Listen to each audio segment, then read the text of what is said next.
दोस्तों, बजट 2025-26 में जो कि 1 फरवरी 2025 को अनाउंस किया गया, उसमें एक बहुत ही बड़ा और बहुत इम्पोर्टेंट अपडेट आया है इनकम टैक्स के ऊपर, जिसमें 12 लाख तक किसी को इनकम टैक्स नहीं लगेगा। आइए इसे थोड़ा-सा समझते हैं। इनकम टैक्स में 2 रिजीम होती हैं। 2 रिजीम को आप समझ सकते हैं, 2 तरीके होते हैं टैक्स कैलकुलेट करने के लिए। जैसे एक स्कीम को ओल्ड कहते हैं, एक स्कीम को न्यू रिजीम कहते हैं। तो मुझे ऐसा पर्सनली लगता है और फाइनेंस मिनिस्टर जी के भाषण से ये महसूस भी हुआ है कि आने वाले समय में ओल्ड रिजीम तो अब शायद नहीं रहने वाली है। बहुत जल्दी उसे खत्म कर दिया जाएगा।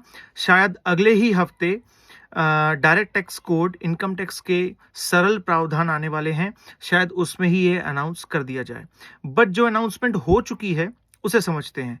इनकम टैक्स 12 लाख रुपए की इनकम तक आपको किसी प्रकार का इनकम टैक्स नहीं लगेगा। इसका ये न्यू रिजीम में है और इसका सीधा सीधा आंसर आप ऐसे समझिए कि हम किसी की भी इनकम को समझने के रूप में 2 हिस्से में बांट देते हैं। सैलरी वाली इनकम, नॉन सैलरी वाली इनकम। सैलरी वाले लोग, नॉन सैलरी वाले लोग। तो पहले हम सैलरी वालों की बात करते हैं। यदि आपकी सैलरी 12 लाख रुपए की है, सीटीसी यानी कंप्लीट पैकेज इंक्लूड करके अगर आपकी सैलरी 12 लाख रुपए तक है, तब आपको इनकम टैक्स 0 लगने वाला है, जो कि पिछले साल 7 लाख की लिमिट थी। इसे यूं समझिए कि सारी इनकम जोड़ने के बाद 12 लाख देखा जाएगा।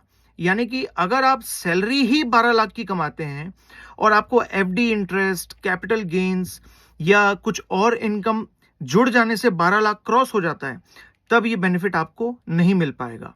यानी कि सारी प्रकार की इनकम जोड़ने के बाद सैलरी के साथ साथ अगर आप 12 लाख के अंदर हैं, तब जाके आपको ये 0 टैक्स का बेनिफिट मिलेगा। सैलरी वालों के लिए एक और अपडेट, स्टैंडर्ड डिडक्शन जो कि पिछले साल 50,000 का था, वो इस साल बढ़ा के 75,000 कर दिया गया है। यानी कि मोटे तौर पे 12,75,000 तक अगर आप कमाते हैं, कंप्लीट इनकम सैलरी मिला के, इंटरेस्ट वगैरह सब कुछ जोड़ के, तब जाके आपको ये बेनिफिट मिलेगा। यदि इससे आप 1 रुपया भी ऊपर कमाते हैं, तब आपको इसका कोई भी बेनिफिट नहीं मिलेगा। न्यू टैक्स रिजीम में नॉर्मल स्लैब जो दिए गए हैं, 0 से 4 लाख, 4 से 8 लाख, 8 से 12 लाख, इस स्लैब के हिसाब से आपके ऊपर टैक्स लगेगा। राहत की बात यह है कि इसमें भी टैक्स बहुत कम किया गया है स्लैब्स को बढ़ा के। यानी कि अगर आप 0 टैक्स में नहीं आ पाते हैं किसी वजह से, तो भी आपकी टैक्स की अच्छी खासी सेविंग होने वाली है। दूसरी कैटेगरी जो कि बिजनेस इनकम या अदर इनकम वाले लोग हो सकते हैं, उनके लिए ये 75,000 का प्रावधान हटा देते हैं। उनके लिए बहुत सिंपल है, यदि आपकी नेट इनकम सारी जोड़ के 12 लाख के अंदर है, तभी आपको 0 टैक्स का बेनिफिट मिलेगा, वरना नहीं मिलेगा। सिंपल है। एक जरूरी बात, ये जो नया प्रोविजन है, ये एप्लीकेबल है फाइनेंशियल ईयर 25-26 से। यानी कि 2026 की जुलाई के आसपास जब आप अपना आईटीआर फाइल करेंगे, तब इसका बेनिफिट मिलेगा। आने वाले 2025 में जब आप जुलाई में रिटर्न डालेंगे, उसमें यह बेनिफिट एप्लीकेबल नहीं है, क्योंकि बजट हमेशा एडवांस में चलता है।